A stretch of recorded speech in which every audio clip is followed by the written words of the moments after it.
ഈ പേപ്പറിലൂടെ ഈ ബട്ടർഫ്ലൈ എങ്ങനെ മൂവ് ചെയ്യുന്നു? കുറേ പേര് കഴിഞ്ഞ ദിവസം മിസ് ഇങ്ങനെ ഒരു എക്സ്പെരിമെന്റ്, ഇങ്ങനെ ഒരു കുട്ടി ഷോർട്സ് ചെയ്തപ്പം എന്താണ് ഈ മാജിക്കിന് പിന്നിലെ രഹസ്യം എന്ന് ചോദിച്ചു. സിമ്പിളാണ്, നിങ്ങൾക്ക് അറിയാൻ ആഗ്രഹം ഉണ്ടെന്ന് പറഞ്ഞതുകൊണ്ടാണ് മിസ് ഒരു വീഡിയോ ആയിട്ട് വന്നിരിക്കുന്നത്. അതിനായിട്ട് നിങ്ങൾ എന്ത് ചെയ്യണം എന്നറിയോ? ആദ്യം ഒരു വൈറ്റ് പേപ്പർ എടുക്കാം, പിന്നെ ഒരു ബ്ലൂ കളറോ ഏതെങ്കിലും ഒരു കളർ പേപ്പറിൽ ഒരു ബട്ടർഫ്ലൈനെ വരയ്ക്കുക.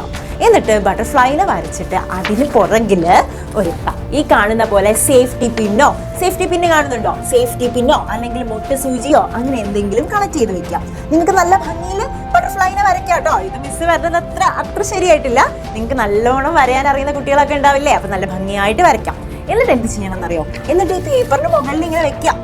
വെച്ച് കഴിഞ്ഞാൽ ബട്ടർഫ്ലൈ ഇങ്ങനെ മൂവ് ചെയ്യോ? ഇങ്ങനെ കൈകൊണ്ട് മൂവ് ചെയ്തിട്ടാണോ കാണിച്ചേ? അല്ല. ഇനിയാണ് നമ്മളുടെ പ്രധാനപ്പെട്ട ആള് വരാൻ പോകുന്നത്. ഈ മാഗ്നറ്റ് ആണ് നമ്മളുടെ പ്രധാനപ്പെട്ട ആള്. കുറെ പേര് കമന്റ് ചെയ്തു, മാഗ്നറ്റ് അല്ലേ മിസ്സേ, മാഗ്നറ്റ് അല്ലേ മിസ്സേ ചോദിച്ചിട്ട്. യെസ്, മാഗ്നറ്റ് വെച്ചിട്ടാണ് നമ്മൾ ഈ മാജിക് ചെയ്തിട്ടുണ്ടായിരുന്നത്. എന്ത് ചെയ്യണം എന്നറിയോ?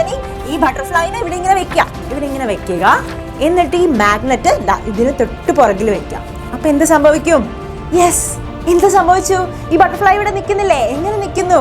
യെസ്, മാഗ്നറ്റ് ഉണ്ട്, ഇപ്പുറത്തെ സൈഡിലെ സേഫ്റ്റി പിൻ ഉണ്ട്. നമുക്കറിയാം മാഗ്നറ്റ്സ്, കാന്തം എന്തിനെ അട്രാക്ട് ചെയ്യും? മെറ്റൽസിനെയൊക്കെ അട്രാക്ട് ചെയ്യും അല്ലെ? ഇവിടെ കാന്തം എന്തിനെ അട്രാക്ട് ചെയ്തിട്ടുണ്ട്?